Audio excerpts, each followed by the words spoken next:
Today on Crazed Performance Repair, we are going to be taking the Z06 Corvette and taking the rear end completely apart, taking the transmission out, the torque tube, the exhaust, the whole 9 yards, all in the back, because we need to service the torque tube. Furthermore, there is a reverse issue with this car where you cannot get it into reverse without excessive effort.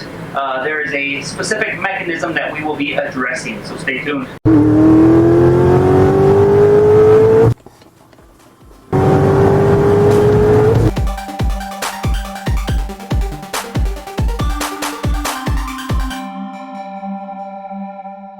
So for those of you on my channel, you know that my little icon shows a picture of this engine. This is the poster child for my shop. Just wanted to give you guys a quick overview of what this motor entails. I did build this motor from the ground up.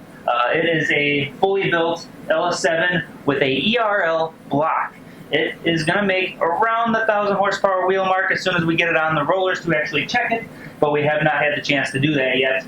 You can see it's got a supercharger there, and this is the car we're going to be taking the rear end off of because there are issues that need to be taken care of. So some of the things that we're doing with this car, we're addressing a pre-power cruise event situation. Now, he does have a little bit of a weird feeling inside the car when he's under heavy load. He thinks that the torque tube, the bushings that hold the drive shaft to the input and output yokes, he thinks those bushings are going out.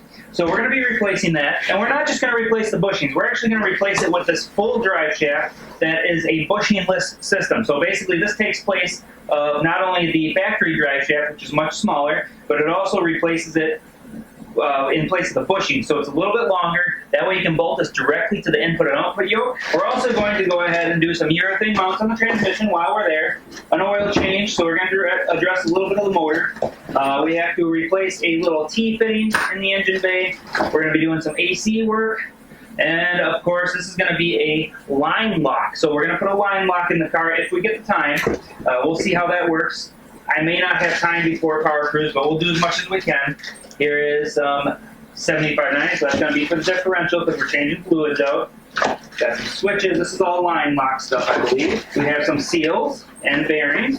The bearings right here are going to be for the torque tube because we're going to replace the bearings in the torque tube. Might as well while we're there. So a detent spring, detent ball, and then this is the actual solenoid for the reverse lockout.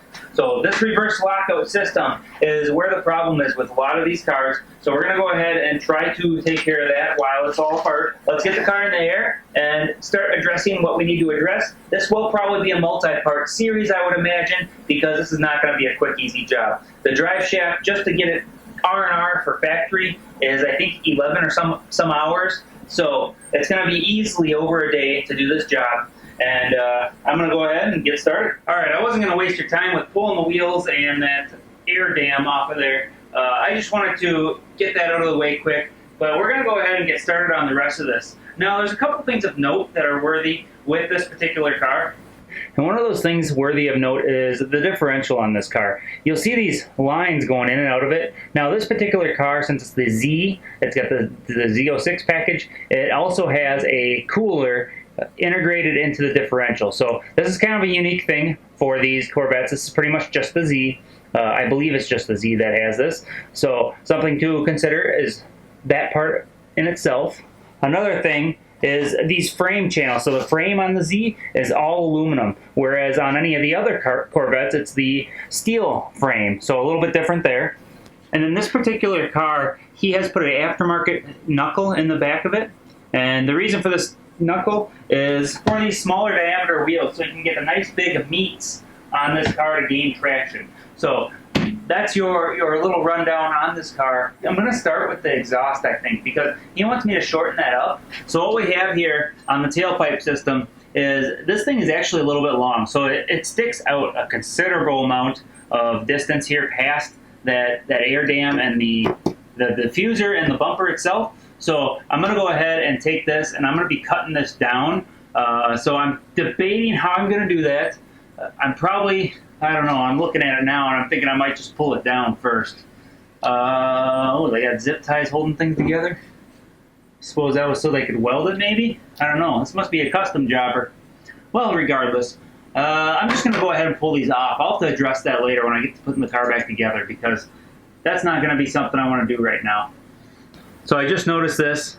Whoever tightened this last didn't get this quite in the right position. This should be rotated so it's going into there. I'll definitely be fixing that. But I'm going to pull these off, and then I'm going to start ripping and tearing on the rest of this. So the first thing I'm going to be doing is concentrating on getting this framework down. So the subframe or cradle is going to be coming down first. I have to disconnect a bunch of stuff on the knuckles, and then I'm going to be disconnecting the transmission, pulling this frame down, getting it out of the way, but I'm going to have to support the transmission while I do that. Once I get everything supported, then I'll be able to start removing things, and then I'll move this direction, pull the exhaust down, get the plate that covers up the torque tube off, and we'll get the torque tube out. So you can see this is one of the frame, main subframe holding bolt areas, and this thing is actually spinning inside the frame. So this is going to be a serious issue that's going to take a little bit of addressing to take care of, but I'm going to go ahead and get everything else unattached first, and then I will try and address this issue. I may end up just holding onto this, getting the nut down, and then addressing this after everything's apart. So I guess we'll just wait and see what happens.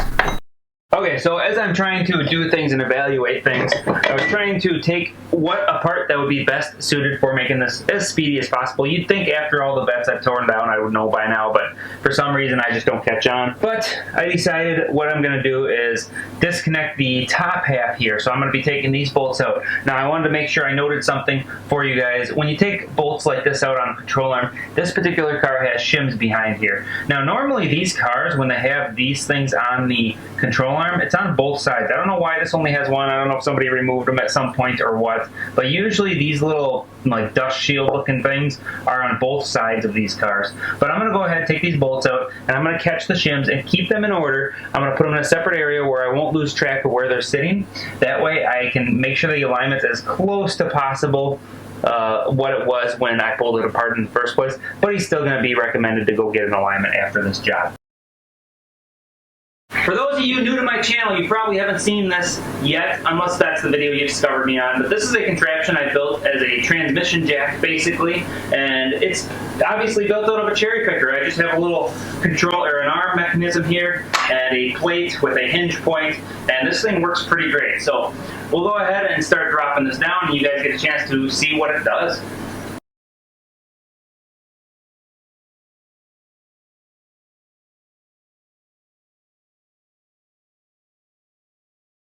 Whew, that was tough. So that exhaust was really on there. You can see this is still up here. It actually should not be. It could fall down any second now, and that's a bit sketchy because there's an O2 hooked up. I don't want to wreck the O2. I'm going to go ahead and give this thing a little tug. It must be stuck on these flanges here. I expected it to start dropping when I got to the last two bolts, and it never did. But as you can see right now, in the area below, this thing is definitely quite tough to remove. I ended up having to beat quite a bit of it with a hammer because there was an indented spot in one area, and when I did finally get that worked out and got that exhaust tip area off, then things started going a little bit smoother. It's still a little bit tough, but I got it, and now to this point. On second thought, I forgot. I got the little spring clips holding this thing on yet. Okay, so as you guys can see, there are two here. I totally forgot about these. So I'm going to go ahead and zip these off, and then this will come down, and I'll be able to take the O2 off. Actually, I'm going to try and take it down first on the front, because now I can safely do the O2 sensor.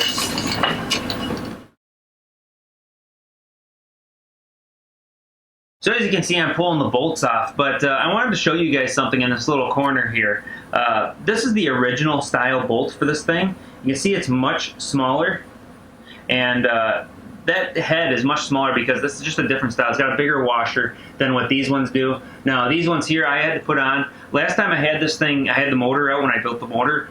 These were, half of them were missing. I mean, literally more than half of them were missing. And there's, I think, 124 or something like that. There's a lot of bolts here. So it's amazing how many of those were missing. And so I just ended up replacing all of them and then just keeping his old ones, because it seems like almost every Corvette I get in here for the first time has at least one or two of these things missing. So make sure these things are tight, and when you put the plate on, re-torque it shortly after you put the plate on, because they tend to come loose. Alright, you can see I'm in the inside of the vehicle now. I'm going to go ahead and start taking some things apart here, because this shifter has to be out of the way for me to drop the torque tube and pull everything out. So this is one of the steps I probably should have did first, honestly. So when it comes to taking these dashboards apart, they can get a little bit scary. You do have to flex the plastic a bit more than one would like to, and I don't know, it's hard to say, but it's tough. It's tough. It's really tough. So there is normally, on most Vettes, there's 2 screws on this side of it where you can't see, and they go in from this direction.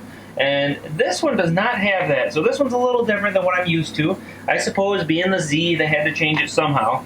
So I'm going to try and figure out how I'm going to go about doing this, and hopefully it'll come apart decent. Alright, I really wish you guys could see over here. I'm half tempted to take this thing off, but I'm not going to. So this little loop here, it goes around the back. I'm going to try and pry at it with this thing. Now, the first thing I did, as you noticed, was I pulled this guy up, and then there's 2 screws that go here that hold that plastic guard that I threw on the floor. I pretty much put everything on the floor, by the way, that way it can't get lost. However, one of the screws that holds that in did fall down beside the carpet there, and I'll try and get that once I get everything else out. It's kind of unfortunate, but I think I can get it with a magnet. So I'm going to go ahead and get this a pry. If you don't have one of these little easy pry things, they're kind of a goofy plastic pry bar. They're very, very nice and handy to have. I first started to use my pocket knife real gently, but I highly advise against that unless you're really good with your knife, because you can very easily damage the plastic. I just did a little bit and not enough to cause any damage, just to see what moved was all I was going for, and I decided I'm going to have to pry on it pretty hard. I'm pretty confident the screws that I need to take out are behind that cover. Oh. Well, that was easy. So it comes off, it's just got 2 clips, and sure enough, the 2 screws are right behind that cover. For some reason, I swear that's not how the other Vettes were, but it's still got the 2 screws, so I don't know, maybe I'm just forgetting what I took apart in the past. Okay, so when I'm pulling this out, I'm pulling it this way to get around this piece. You can go on the inside of it and get it to pop past it. Once you get it past there, then you pop off this area, and once that's done, then you have to take care of this bellows. This bellows will stay on the shifter side of things.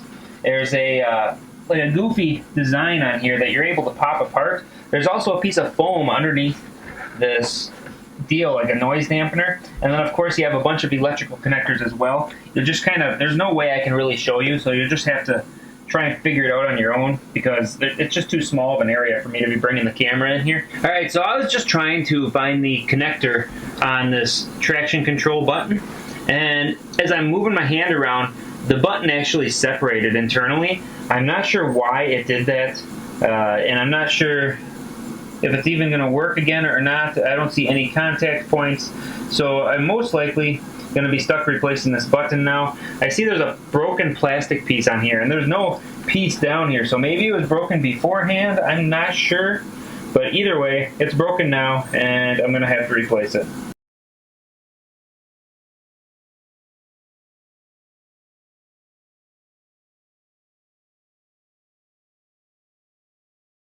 So you can see I put these 2 bolts in here, and they're nice and overly long. That is so that I can pull this back a little ways and get at the slave cylinder in order to go ahead and disconnect that like I was telling you about.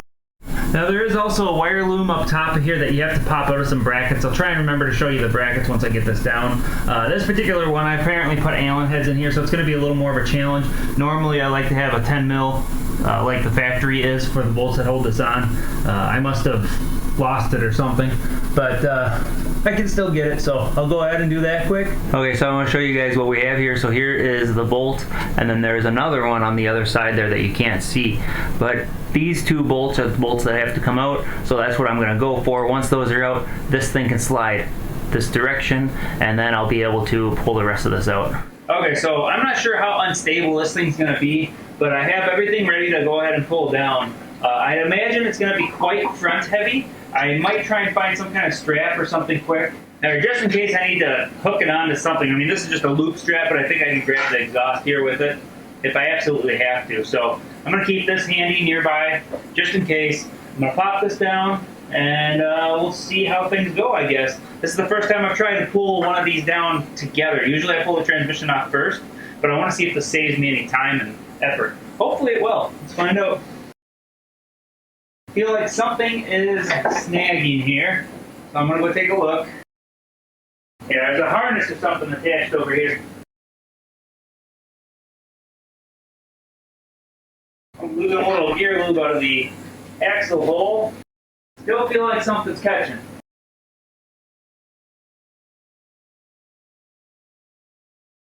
Well, that was close. So it's not front heavy as much as it's trying to tip. It's trying to tip much more than it is front heavy, which I do not like. Alright, I gotta get this thing down into safety.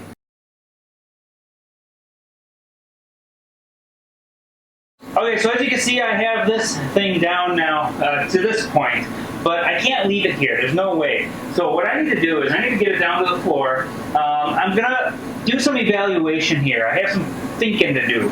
I might pull the torque tube out first, or I might do the same thing I did with the cradle, strap it to the hoist, lower it with the hoist, unstrap it, and go from there. We'll see. We'll see. Okay, so after some evaluation, I decided I'm going to pull the torque tube off on the transmission, or on the tranny jack here, aka engine hoist, whatever you want to call it. The reason being is I'm just going to leave the transmission on the engine stand, or tranny jack, because I need to service the solenoid for the reverse, which is on top, and it's at the perfect height right now to make it easy to service. And then this torque tube I have to pull off and service separately anyway. So I'm just going to zip this Torx bit out and then zip the bell housing bolts out, which one is missing up on top. So whoever was in there last, I guess, either didn't tighten it enough or lost it or something. But I have one to replace it. So I'm going to zip this off, get those out, we'll pull this torque tube out and we'll get it apart. So these dowels are really locked into place. I'm going to have to get a little more creative with some screwdriver wedges. Oh, it fell off. There it goes. Alright, we have a torque tube here. We are ready to disassemble this thing. But you're going to have to check out the next episode in order to see the disassembly of this torque tube. We're going to cut it off here. I decided we're going to wait. We're going to make this a separate episode specifically because a lot of people are going to be to this point and they're going to want to know how to do this as an exclusive job. I'll go ahead and throw a link at the end here. And with that, like, share, subscribe, and as always, I'll see you in the next video. Thanks for watching.